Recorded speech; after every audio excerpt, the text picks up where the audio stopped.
I'm asking you a direct question. Well, thank you. I'm asking you a direct question. He has previously described you as, quote, the most pig-headed person he'd ever met. Why do you ban journalists who oppose your views from coming to your events? He was likening the United Kingdom to North Korea. I am the most open person to any journalist. Undoubtedly, you're the handsomest man in the world. But I'm asking you a different question, okay? Why do you ban journalists that you disagree with from your political events, like from your convention? I don't. So what did Congressman Raskin make of that exchange? In general, he's a bit of a free speech imposter. He would like to pose as a free speech champion or martyr, but I saw very little evidence of that. He has previously described you as, quote, the most pig-headed person he'd ever met. So today was never going to be a meeting of minds, was it? Well, no, I suppose not. That was when I told him that we had a revolution against people like him. And I certainly trust the wisdom and good sense of the people of the UK not to put somebody like that in office. But, you know, he's somebody who pretends to be on the side of free speech, but just defends the free speech of racists and homophobes and people like that, but he doesn't defend free speech across the board. He would seriously push back on you saying he only defends the free speech of racists and homophobes. He certainly defends his own free speech. I guess what I'm saying is that he came over here to complain about that there was a woman who pled guilty to racial incitement. Look, there are different ways that different countries deal with this, but he was likening the United Kingdom to North Korea. What did you think of that?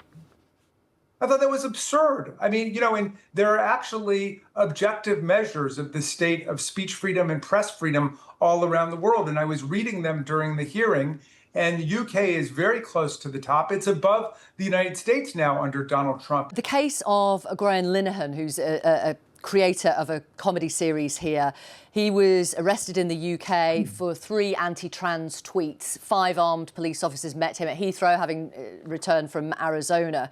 And I wonder if you think that kind of case could cause problems between the UK Prime Minister, Keir Starmer, and your President, Donald Trump. Well, look, America has a very robust, wide open tradition of free speech. And we read stuff like that online all the time. Right. But we were reading that Nigel Farage was advocating sanctions in the US against the UK because it has a more restrictive speech environment. Well, to be fair to him, he did not say, I am calling for sanctions. I want US sanctions on the UK. He did say there were potentially honest conversations that could involve trade. He didn't call for sanctions, did he? OK, well, regardless, my point is simply every country has a different tradition. And what we're talking about, you know, his main target was the Online Safety Act, whose main purpose is to protect children from child pornography and other kinds of harmful content. We've got laws regarding that, too.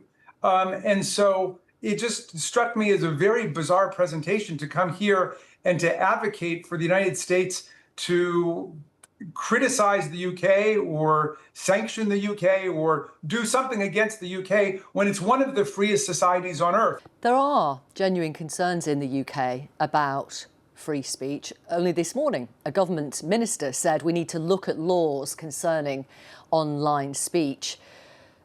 You may not like the messenger in Nigel Farage, but there are concerns from a number of people about it in this country. Do you accept that? Right. And far be it for me to interfere in UK politics, that every society on earth is in a struggle for freedom and for decency and for civility.